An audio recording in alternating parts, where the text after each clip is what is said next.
So tsunami watch is now in effect across much of the Pacific following this morning's huge undersea earthquake off the coast of Sumatra. The latest pictures there from Banda Aceh. That's the city closest to the epicenter of the earthquake, which, as we were reporting, has struck. The epicenter is off the coast in the sea. Well, Amy Vaughan from the US Geological Survey gave us this update on it. We have detected a preliminary magnitude of 8.7. And just so you know, this is very preliminary information, and we are currently evaluating more of the data to see if this magnitude is accurate, and also the depth, and also to determine what type of fault mechanism this was to better determine what kind of damage and tsunami potential may exist with this. An Indian-wide tsunami warning has been issued. And with that, basically, with an earthquake of this magnitude, it's certainly considered tsunamigenic, generally speaking, if it's shallow like this one is, within about 32 kilometers depth. And with that, what happens is basically a large body of water is disturbed by the faulting, which we can assume, if this is the correct type of faulting, would be potentially uplifted by the movement of the fault, which would then create the tsunamigenic effect ocean-wide. And, of course, being this close to the west coast of Sumatra, this could be very devastating to that coastline again, and perhaps other places in the Indian Ocean like before in 2004.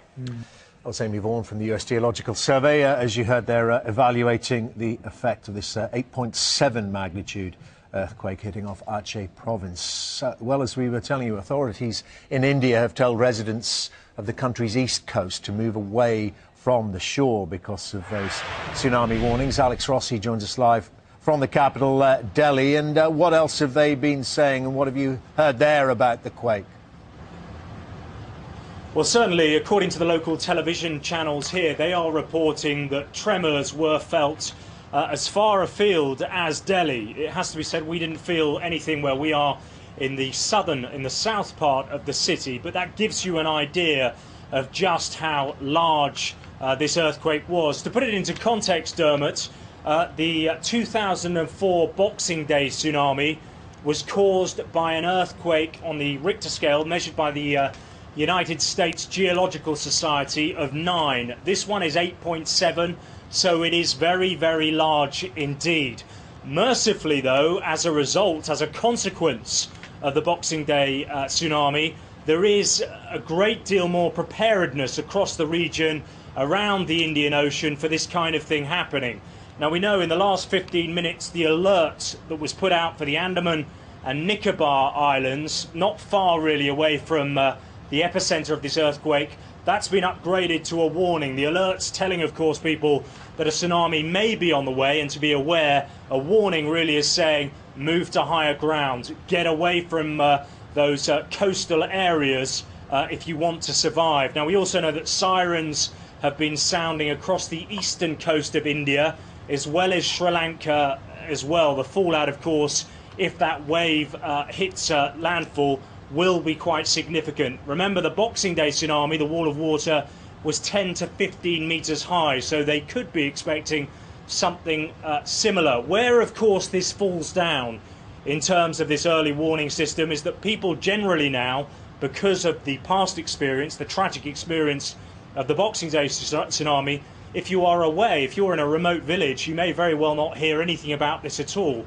Then, of course, that really is the worry now for those people in more remote areas along the eastern coast of India, also around Sri Lanka and in the Nicobar and Andaman Islands as well. Of course, yeah. I mean, all just precautions at the moment, Alex, because we don't even know whether such a wave exists. What are the timings on this, though, given when the earthquake occurred and how far away it is from India? It takes a few hours, one would presume, if it does exist, to travel across that large ocean.